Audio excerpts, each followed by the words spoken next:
Praise lord. దేవుని నామానికి మహిమ కలుగును గాక. ప్రభునందు దేవుని ప్రియబిడ్డలారా, ప్రియ స్నేహితులారా, సర్వశక్తిమంతుడు లోకరక్షకుడైన యేసయ్య ఉన్నత పరిశుద్ధ నామములో ఈ ఆగస్టు మాసం 3వ తారీఖు ఉదయకాల శుభాలు, ఆశీర్వాదాలు ప్రభు పేరట మీకు వందనాలు తెలియజేస్తున్నాను. వాక్యాన్ని చదువుకుని ప్రార్థన చేసుకుందాం.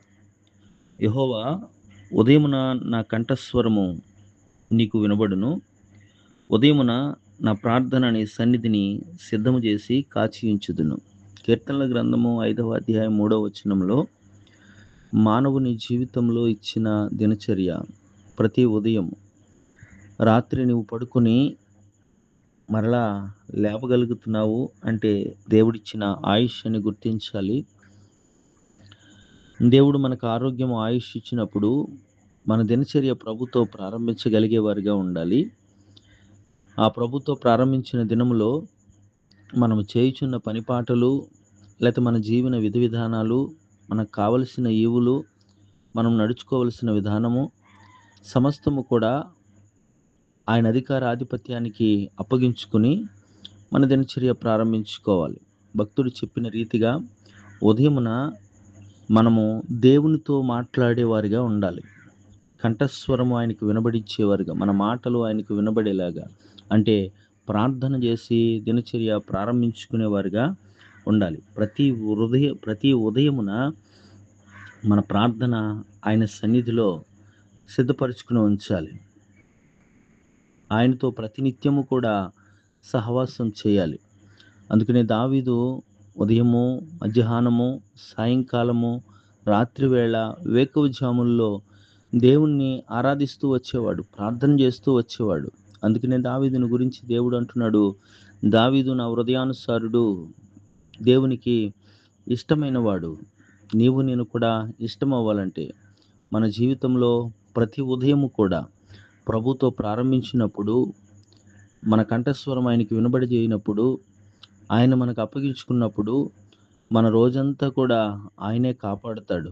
మరి నీ దినచర్య ఎలా ప్రారంభిస్తున్నావు? నీకున్న టెలిఫోన్ చూసుకుని ఏమొచ్చినాయి, ఏం పంపాలి అని ఆలోచన చేసుకుని ప్రారంభించుకుంటున్నావా? లేకపోతే నువ్వు నిద్రపోయి లేచిన తర్వాత నీ ముఖ ప్రతిబింబము అందంగా ఉందా, ఎలా ఉందని అద్దాన్ని చూసుకుని ప్రారంభిస్తున్నావా? లేకపోతే నువ్వు లేచిన వెంటనే ప్రతి ఉదయము నీవున్న ఇంటి పనుల భారాన్ని గురించి ఆలోచన కలిగి ఆ పనులతో ప్రారంభిస్తున్నావా? నీ దినచర్య ఎలా ప్రారంభిస్తున్నావు?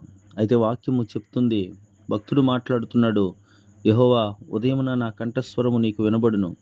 ఉదయమున నా ప్రార్థన నీ సన్నిధిని సిద్ధము చేసి కాచియుంచుదును. మన జీవితాల్లో కూడా ప్రతి ఉదయము కూడా ప్రార్థనతోనూ ఆయనకి మన విజ్ఞాపనలు తెలియజేస్తూ మన దినచర్య ప్రారంభించగలిగినట్లయితే ఆ దినమంతట్లో కూడా, నీకు అనుగ్రహించిన ఈ దినమంతట్లో కూడా దేవుడు కృపాసన్ని తోడుగా ఉండి నడిపిస్తాడు. అలాగా ప్రతి ఒక్కరూ కూడా ఉదయమున ఆయనకి కంఠస్వరాన్ని వినిపించి ప్రార్థన సిద్ధపరిచి దినచర్య ప్రభుతో ప్రారంభించటానికి పరిశుద్ధాత్మ దేవుని సహాయ సన్నిధి మనందరికీ అనుగ్రహింపబడును గాక. ఆమేన్. ప్రార్థన. సర్వశక్తిమంతుడా, సర్వోన్నతుడా, ఆశీర్వాదాలకు కారకుడా, నీకు వందనాలు.